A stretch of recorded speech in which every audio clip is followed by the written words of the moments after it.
Most people set fitness goals and then forget them one day later, just like scribbling on a foggy mirror that when the fog disappears, the goals disappear.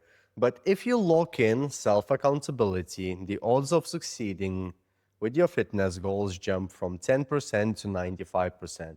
And here's 5 accountability hacks that will help you to achieve your fitness goals and stay accountable to yourself. Number 1, future you contract. So imagine as you're writing a contract of your next employment or whatever, like legally binding contract for yourself that you will commit to.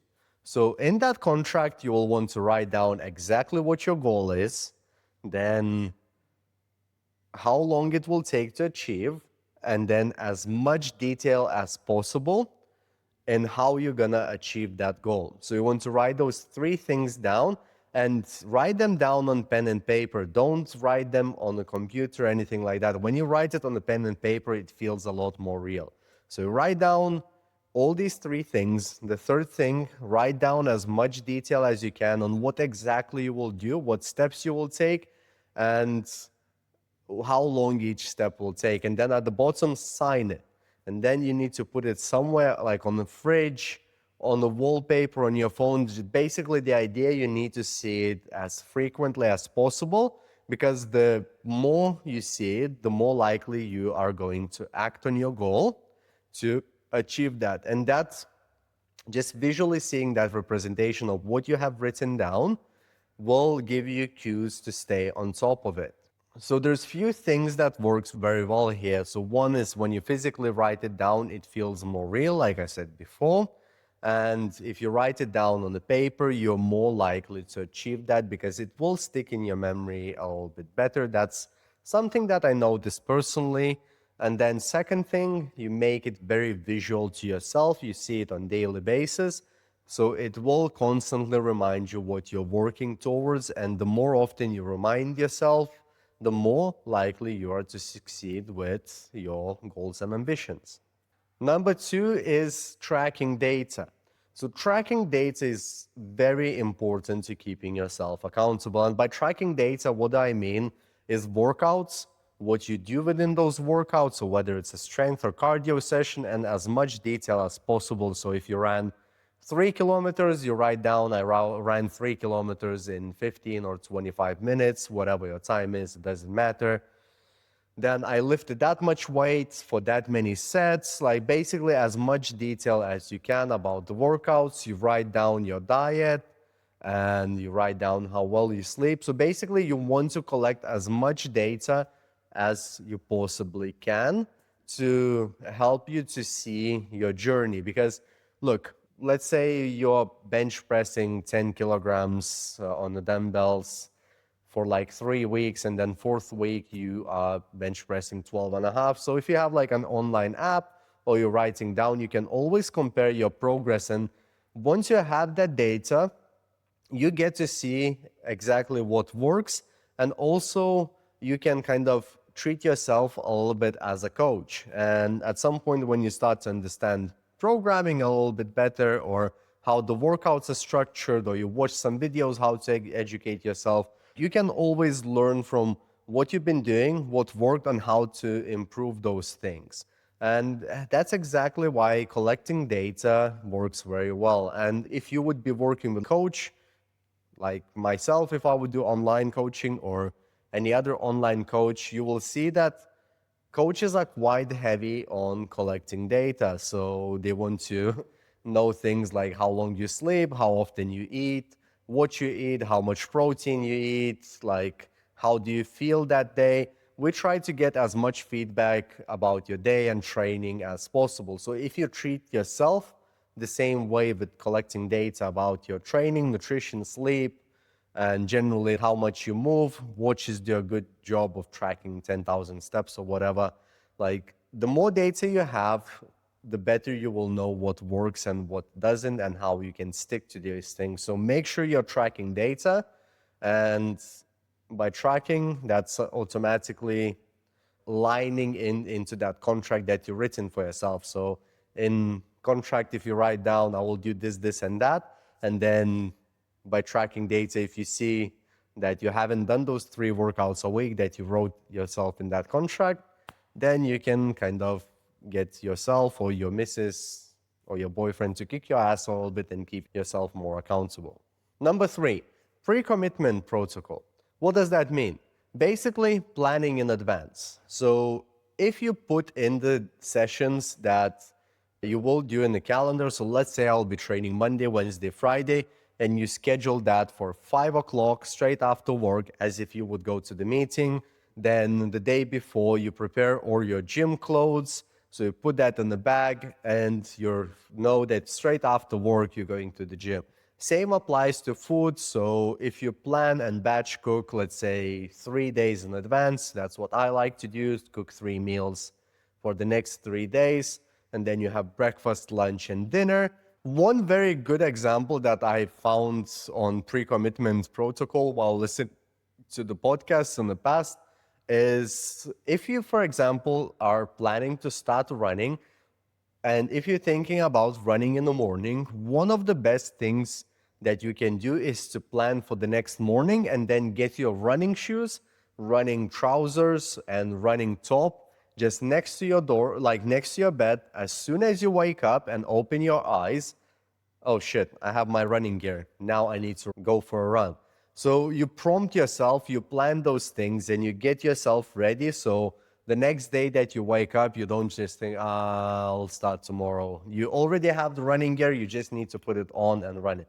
So same thing applies to eating healthy. If you prepare some food in advance, it's only the case of taking a Tupperware box versus trying to think what I'll eat for the day. So imagine if you prepare, how easy is that? You just take a Tupperware box, microwave it, or eat it cold, whatever it is. Job done, instead of having to prepare or go to the shop or think what you're eating. So pre-commitment, planning a little bit ahead and preparing things will help you massively. Number 4, reflection ritual. And that one is a very challenging one. Sometimes it's hard to reflect on what you did because for many reasons, you can be a little bit of delusional on how well things gone, or you can be a very strong critic of yourself, even though if things are going well, you may be saying that everything is shit. So that second person is me. However, reflection is extremely important. So for example, you take that contract that you've written down, you take your plans, like your pre-commitment protocols, and you see, like after a week, let's say I'm starting this week, and the next week, I will, on Monday or Sunday, I will give myself a little bit of feedback on the week. So you'll ask yourself some simple questions. How well did I do with exercise that I planned? How well did I do with my diet? Did I sleep well? Did I actually acted on my goals that I set up to myself? Or I've been slacking? Then you can give yourself some basic feedback saying what has gone well and what has gone not so well. And another thing, what I want to improve from next week. So there is like some simple reflection and feedback tools that you can give to yourself based on how well you've been doing. And there's no reason to lie to yourself. Like you're working towards your goals. If you fucked up and had a bit of chocolate, well, shit happens. Don't do this next week. Just leave yourself that feedback. And the more you do that, the more conscious you are about the goals that you're working towards. And the more it gets ingrained into your brain that I want to achieve this. This is what I shouldn't do, and that's what I should do. So give yourself a little bit of reflection. Or if you're struggling to self-reflect, find your partner and ask, look, here's what I wrote down.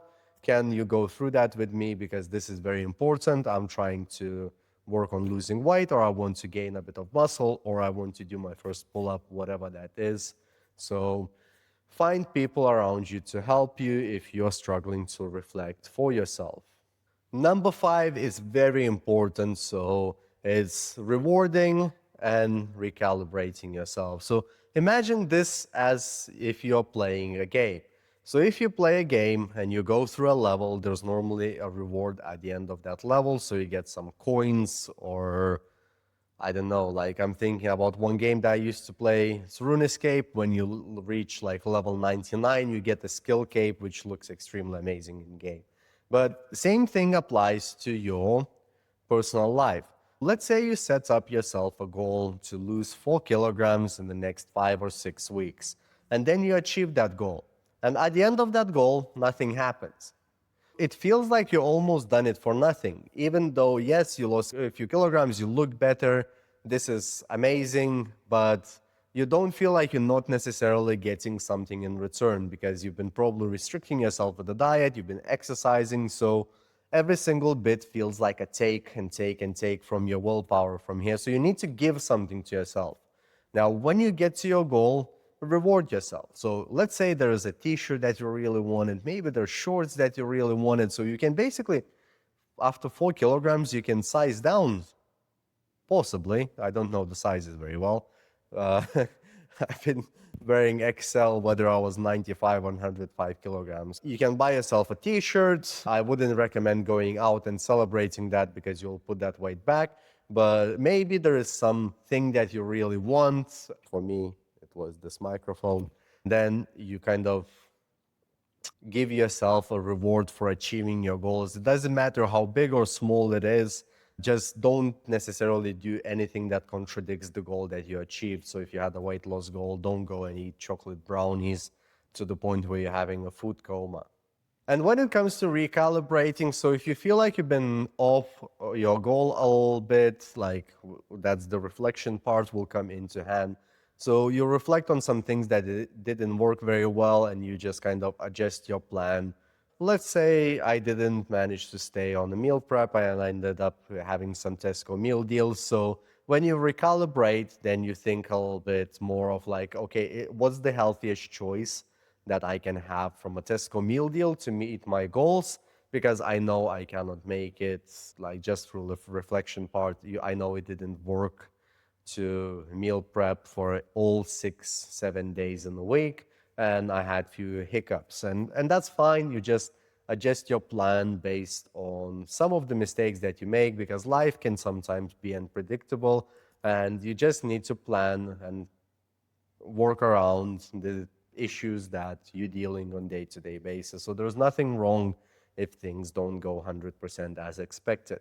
Now, look, in ideal life circumstances, I would say follow all those 5 hacks that I've just told. But even if you do one of them, it's a significant win. So celebrate small wins, pick one hack to keep yourself accountable, and just try to follow through on that. And if you found this video beneficial, I'm sure you will find this one beneficial too. Let me know down in the comments which hack of accountability would work the best for you, and I'll see you in the next one.